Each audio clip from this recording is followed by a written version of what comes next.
तुझसे अति प्रसन्न हूँ, तुम मेरे प्यारे पुत्र हो, तुम मेरी प्यारी पुत्री हो।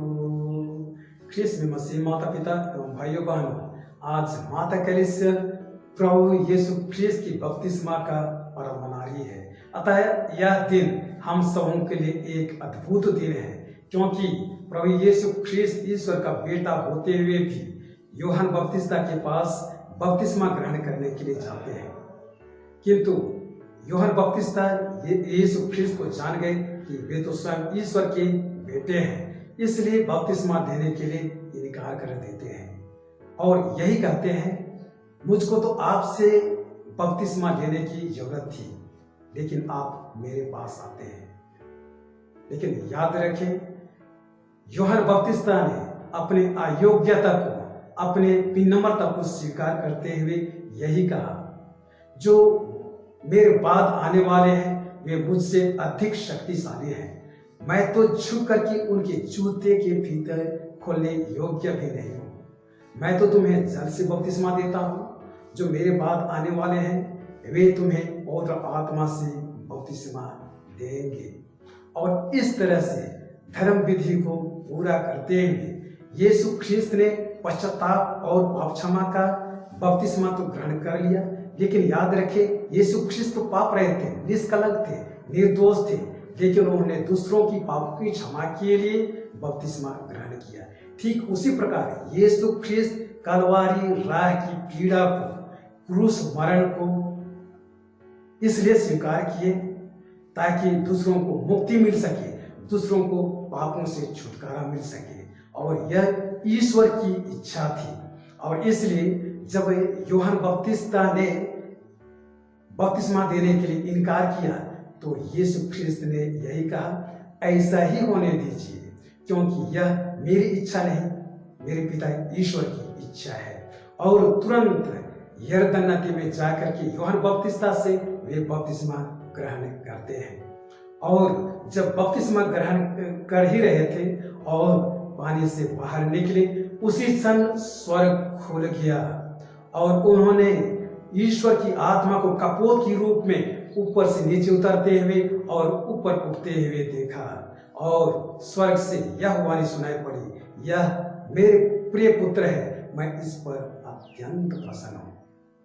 ख्रीस्त में मसीह माता पिता एवं भाइयों बहनों, हमारे संत पिता और हमारे माता कलीसिया बपतिस्मा संस्कार पर विशेष ध्यान देती है, बहुत जोर देती है, क्योंकि बपतिस्मा संस्कार के माध्यम से बच्चे या तो शिशु का आदि पाप का दाग मिट जाता है और वे एक नया प्राणी बन जाते हैं, और उतना ही नहीं, वे कैथोलिक कलीसिया का नया सदस्य हो जाता है।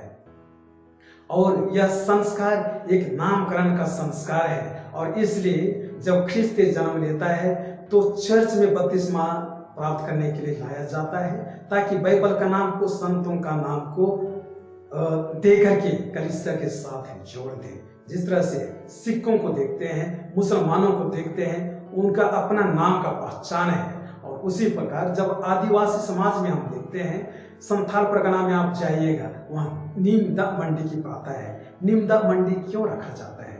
क्योंकि वह शुद्धिकरण का दिन है। नीमदा खिचड़ी पकाया जाता है और उस समय सब कोई खिचड़ी को खाते हैं और बच्चा को माँ को खिलाते हैं, साथ ही साथ बच्चे के सिर का मुंडन होता है। यह एक शुद्धिकरण का अच्छा चिन्ह है। और उसी प्रकार रांची या तो छोटा नागपुर एरिया में जाइएगा तो बच्चे का जन्म लेने के 9 दिन बाद छठी रखा जाता है। छठी में भी बच्चे के सिर का मुंडन किया जाता है और माँ बेटे दोनों का शुद्धिकरण होता है और लोग खुशी मनाते हैं। ये हमारी प्रथा के अनुसार ठीक ही है, लेकिन आज प्रभु यीशु ख्रीस्त हम सबों को बपतिस्मा संस्कार को जोर देने के लिए आमंत्रित करते हैं और यही कहते हैं, बपतिस्मा संस्कार मुक्ति का एक अच्छा साधन है। और इसलिए उन्होंने कहा, जब तक मनुष्य जल से और पवित्र आत्मा से नहीं जमता है वह स्वर्ग राज में प्रवेश नहीं करता है। इसको हम यूहन्ना के सुसमाचार अध्याय 3 पद संख्या 5 में हम पाते हैं।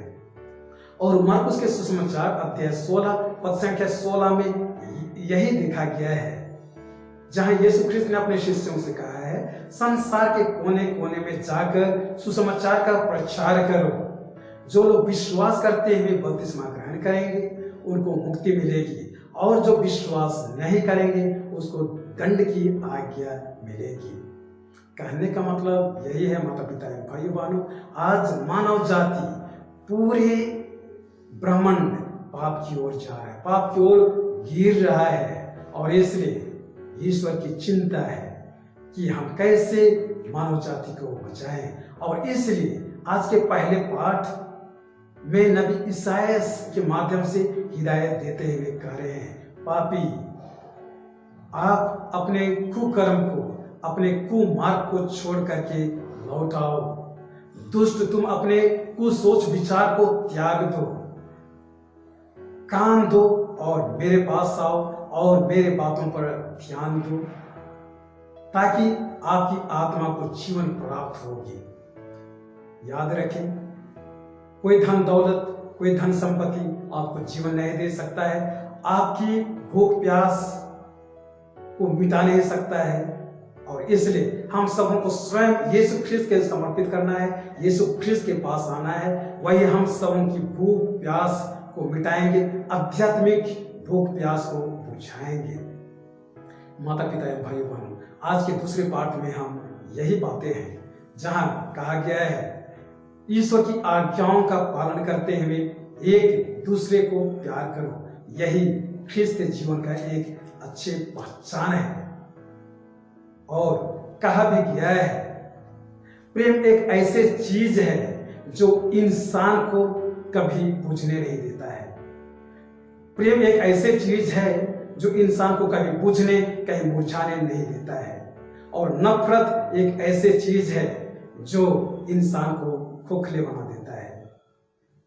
नफरत एक ऐसा चीज है जो इंसान को खोखले बना देता है और कभी खिलने फूलने नहीं देता है।